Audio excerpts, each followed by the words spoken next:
Their heads in shame. We saw this week, we were being gaslit this week by our locally elected representatives telling us on social media that they supported a ceasefire, but they're not voting for a ceasefire. Shame on them. We have to continue to put pressure on these so-called elected representatives to listen to us because they can't hear us. So we need to make more noise. We need to go on more rallies. We need to go on more marches. We had a brilliant Southwark Solidarity event. Nigel, thank you. Last night at the old dispensary, we raised 1,700 for Friends of Palestine.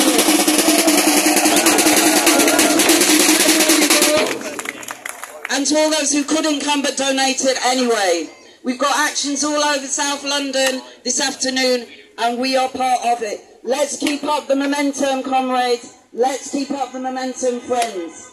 Right, first of all, to speak to her for us this afternoon is a local NEU activist and teacher, Mickey. Thank you.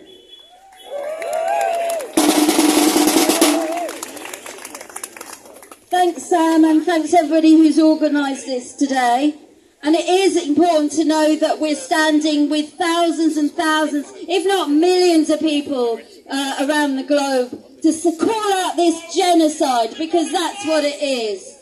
I don't know about you guys, but every day you turn on the telly and see, well, you see things that probably the BBC don't want you to see, the truth. But you also do see the slaughter, the massacres, the genocide before our very eyes. And that could make you really distressed and not want to do anything, just want to hide or turn away. But we're not doing that. And in my school, it's a nursery school. We look across the globe and we see babies and children the same age as those we teach, dead and dying, having lost their families, lost their parents, their cousins. It's just absolutely unimaginable to us here. But we don't say we can't do anything. We have to do something. We stand up and we do something wherever we are. So in my school, we heard the call for a day of workplace action. We don't have a time where we're all together in my nursery school. So what we decided to do was at the start of the day, everyone who could got together. We got our Palestinian flag. We made banners. At the time we wrote 5,000 children. That's 5,000 children up to that point murdered. And we stood there and we stood with Gaza and we took a photograph of ourselves. That's pretty minimal, really. But actually, in some schools, the kind of, scaredness that people are feeling, that they're going to be called out or told that they're being anti-Semitic for standing against Israel's crimes, sometimes people don't feel confident to do anything. We hoped that doing what we did would give people the confidence to take a next step, which is walk out if you can. Join others walking out. Be part of blockades. Be part of something stronger. Because to be honest, when we're organised collectively in unions and workplaces, that is our strength. And we need to be doing this more and more and more. And as a Jewish person, my dad came to Britain on the kinder transport. Our powers in this country have a long history of anti-Semitism and never standing up for the oppressed. And we see that continuing today. We stand on the side of the oppressed always. So join in with every action, wherever you are. And if you're in a workplace, whether it's a school or a hospital, we have so much commonality. Call out our leaders, join together and make a change. This genocide cannot go on. In helping to organise all of these amazing national and local demos. Give it up for Jim.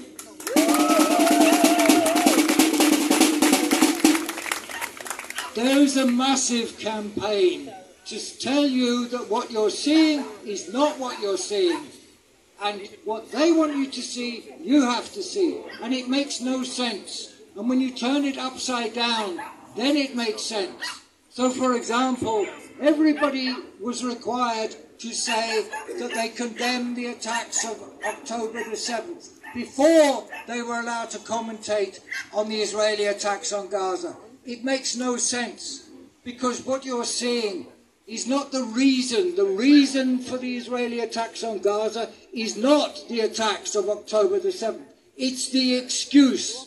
And if you keep that in mind, it's not the reason, it's the excuse, then things make sense.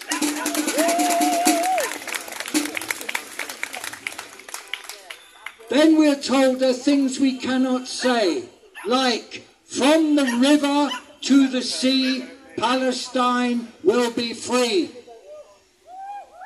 We say that because Palestine is not free. The Zionist, the Israeli government, says that when they have to. Mostly they don't have to because they have all of Palestine. So, for example, 15 years ago, the Israeli Prime Minister, who was thinking of making some concessions to the Palestinians, he said, I have always thought that from the Jordan River to the Mediterranean Sea, it was all ours. But now I've had to have a bit of a rethink because we have to share. When they say share, it's not what we think of share being. It's making a few little Bantustans, little apartheid statelets. Nevertheless, he said, I thought it was all ours until I had to change my mind. That was in September 15 years ago. In December 15 years ago, the other lot came in, the really vicious lot came in, and they bombed Gaza for 3 weeks. And they killed a greater proportion of the population of Gaza in those 3 weeks than the entire population of Britain was killed by bombing in the Second World War, in 6 years of the Second World War. And that's not the first time. They've done it over and over again, and they call it mowing the grass. The grass is the children that you see on television.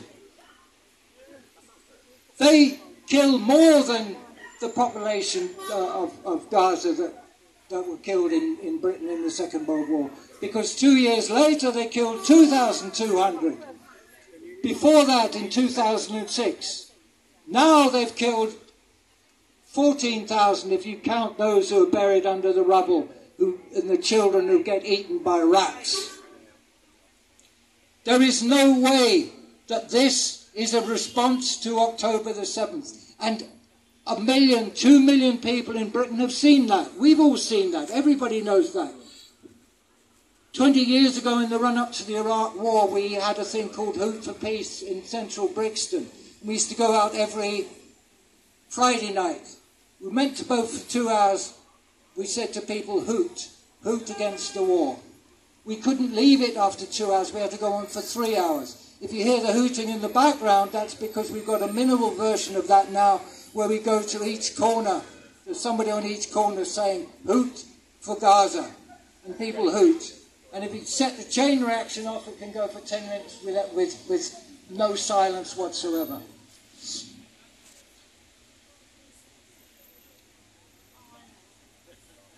"100 years ago, Britain gave Palestine to what is now Israel.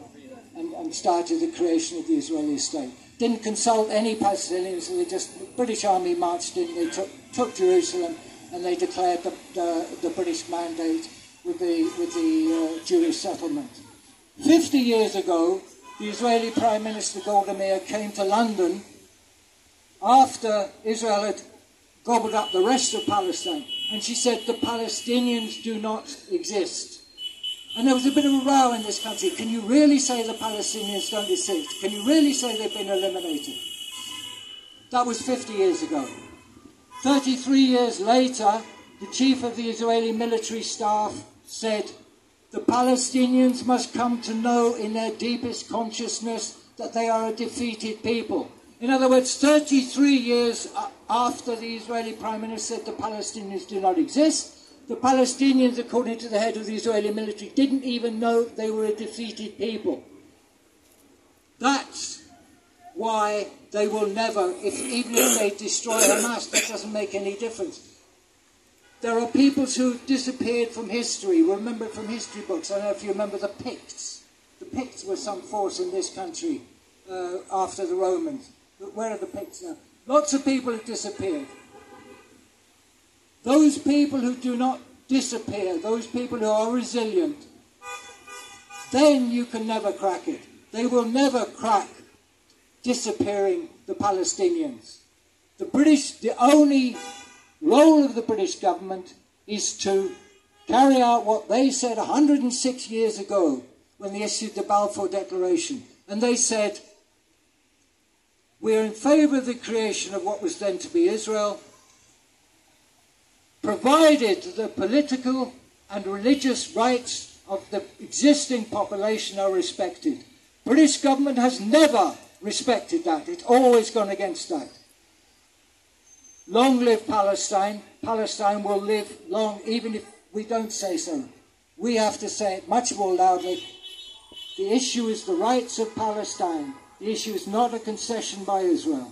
Thank you very much.